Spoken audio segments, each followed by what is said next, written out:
I want to just put a little bit of attention on the FDA, because that's who really is in charge of approving all of the drugs in this country.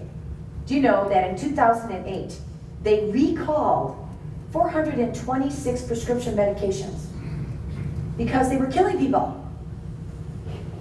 Prior to that, how many people do you think got those drugs and might have died or had a massive heart attack or a stroke? How many doctors wrote those prescriptions with good intention? Okay, this is not an attack on doctors, but how many people had to die before those drugs are recalled? Only God knows that answer. I have no clue. But look at this. In 1 year, it jumped to 1,742 drugs. What does that tell you about the FDA? I'll let you come to your own conclusions. But I think that tells me that they're not doing proper safety studies. They're allowing people to put drugs out there that are hurting people, killing people. And I've got other talks where I reference studies that they've done on the number of people who die from properly prescribed prescription medications back in the 90s. And it was the I'm trying to remember the name of the journal. Anyway, they said it's equivalent to 10 jumbo jets crashing every day. Can you imagine that? What would happen if we had 10 jets crashing every day? Do you think they might shut down the airports and go, whoa, what's happening here? Do you think they might start looking at the reason people are, dying in plane crashes? Why is it that we can have 10 jumbo jets worth of people dying every day in this country from properly prescribed medications and procedures, and nobody pays any attention? And it's probably worse. That was back in the 90s. So, I want to highlight one dangerous medication that is highly recommended, and yet I just have to tell people, I can't keep this information. Acetaminophen. It is the active ingredient in Tylenol and 200 other medications. Some of them are prescription, some of them are over-the-counter. It's the #1 reason for liver failure in the United States. There are 56,000 plus visits to the emergency room every year for people who have liver failure due to acetaminophen. It causes immune system suppression, and how it does that, it affects 4 different metabolic pathways in the brain responsible for eliminating toxins from the body, literally shuts them down. It also shuts down glutathione production, which is one of the ways that we detox, and children who have autism have depleted glutathione. Are you guys aware of this? Show me your hands. Some of you are. Many of you who have taken these drugs are also depleted in glutathione. It's something you might consider supplementing. But children with autism have depleted their glutathione. That tells you why and what's been going on in their little brains. It blocks the production of antibodies. Now, antibodies are what we respond to in a vaccination. The goal of a vaccine is to increase our antibodies to the virus or the bacteria, right? So you go into with your baby and get a bunch of vaccinations, 2 or 3 or 5 or whatever, and what does the doctor tell mom to do if the baby starts running a fever or is uncomfortable? Just give them some Tylenol. Louder? Okay. Baby Tylenol, which by the way has never been really tested. I know years ago I found a statistic that 5,000 children die of Tylenol every year, and that was probably 15 years ago. So we're taking vaccinations to create antibodies, and then we're taking a drug that shuts down our ability to develop antibodies. Does this make any logical sense to you guys? And it gets even worse. Used in pregnancy, it crosses into the placenta and can cause liver cells to die in the unborn fetus. Used in pregnancy, statistically, they found that the children whose mom took Tylenol, by the age of 5, many of them have autism. And by the way, this study is on the front page of my website under articles. I have a whole scientific study with Dr. William Shaw, who did all the research, right there on my front page for you to take, copy, and share. So these findings were found both in children and adults when they were given the recommended dose. We're not talking about overdosing here. Recommended. So, the United States children are 3 times more likely to be prescribed antidepressants than European children. The percentage of women taking antidepressants is higher in the US than any other country in the world. I want to talk about the psychotropic drug use. In the past several decades, there's been a great increase of the consumption of antidepressants, which are selective serotonin reuptake inhibitors, SSRIs. and other psychotropic meds. 25% of our children are now prescribed psychotropic meds.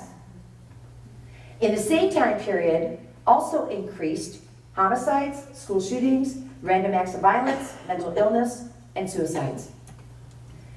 The CCHR is an incredible group. I really like what they do, and I encourage you to go to cchr.org, get their DVDs. They're amazing, they're produced, they're documented, they're awesome. But it's the Citizen Commission on Human Rights. And this is a report that they put out. Between 2004 and 2011, there were 12,755 reports to the FDA's MedWatch system on psychotropic drugs causing violent side effects, including 1,231 cases of homicidal ideation or homicide, 2,795 cases of mania, and 7,250 cases of aggression. In children, in people, the FDA states generally that only 1 to 10% of side effects experienced are ever reported to the FDA through MedWatch. So we can multiply this by 90% of what's really going on out there. My daughter and I did start, after the last school shooting, we got our heads together and she said, Mom, I know it's the psychotropic drugs that are causing these school shootings. It's been proven that all of the university shootings have all been related to somebody who's on psychotropic drugs, had just reduced their prescription or increased it or did something to alter it. And basically, so we got together and we're thinking, what can we do to raise the awareness? So we started the SafeSchoolsCampaign.com. It identifies the problem there. And what it does, it's an educational program that will help school staff and parents understand the risk of psych drugs and healthy alternatives for treatment of ADHD and learning problems. You see, there's a solution out there. It's not putting our children on meds. Sometimes they're necessary, and I do acknowledge that. Sometimes they're necessary. But what we're doing out there is, I believe, borderline criminal to this society. Do you know that there is a way that you can test people before they're put on these drugs to determine if they have the ability to metabolize the drug? And if they can't metabolize it, you don't give it to them, because when they don't metabolize it, they end up doing all of these violent acts. On the average, a drug on the market works effectively for only 50% of the people who take it, and that's all drugs across the board. This can study an individual's variation of DNA sequencing related to a drug response. It's called pharmacogenetic testing, by the way, and Science Daily did a whole study on this. There's the reference for you. The goal is to select the right drug at the right time, at the right dose, to avoid adverse reactions or ineffective treatment. Well, they found out that many different metabolic pathways and an efficient 2D6 metabolic pathway is required in order to metabolize more than 25% of all psych drugs. And I challenge you, Google psychotropic meds, and your pages, you'll have 6 or 8 pages. I did it in preparation for this educational program. I went and did a Google on all of the psych drugs they're giving kids, and I was dumbfounded. I don't do medications. I'm not all up on that. So when I looked at all the drugs, I was flabbergasted. And we're talking 60, 70, 80 drugs in this category. So anyway, do your research. They found that approximately 10% of all Caucasians and a percentage of Asian and African Americans do not have 2D6 activity. Without 2D6 activity, the drug cannot be metabolized or excreted from the body. Chemicals accumulate in the liver and create severe psychological stress or distress. Those affected have a high rate of suicide and homicide. My own sister discovered her mother-in-law, who was on Prozac, and decided to take herself off of Prozac. And she did that to herself. My sister discovered her, and this is about 15 years ago.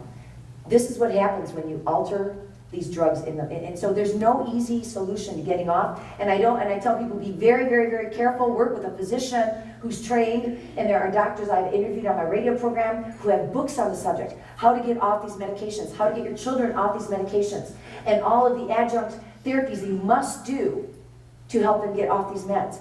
But this test is a cheek swab.